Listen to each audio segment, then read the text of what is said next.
The Great Permitters.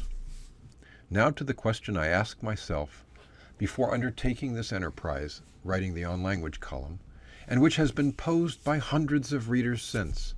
What, other than sheer chutzpah, gives authority to any language authority? Or, as my correspondents put it, who the hell are you to say? I'm a working writer, that's who. Or is it that's whom? No, who is correct. I write because I enjoy expressing myself, and writing forces me to think more coherently than I do when just shooting off my mouth. Because I both write to live and live to write, I have taken an interest in the implements of my craft. Why implements? Why not the shorter and more understandable tools? Because that would draw me into tools of my trade, a cliché. But isn't it better to use the convenient cliché than to seem to labor to get away from it? Yes, I should have written tools of my trade. Anyway, in this essay, I have been writing like a character out of Eugene O'Neill's Strange Interlude, spouting soliloquies in parentheses to show rather than to say how a writer about language writes. Such asides, when overused, are annoying to the reader. He does not like being constantly jerked back into the previous paragraph. But the writer, the careful speaker, is constantly catching himself and correcting himself, if he cares.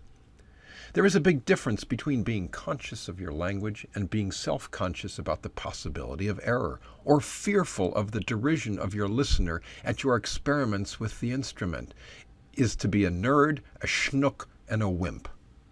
Who are the great permitters? Well, we are the people who care about clarity and precision, who detest fuzziness of expression that reveals sloppiness or laziness of thought. Henry Fowler was one. Ted Bernstein was one. Bergen Evans was one. Jacques Barzun was one. I'm one. If you read this far and are prepared to go further, you're one. We live the life of the mindful, and we intend each utterance to say a mouthful.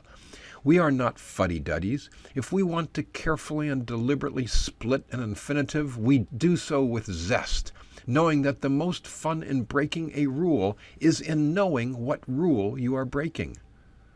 That's why I can get away with all these parentheses. Rules?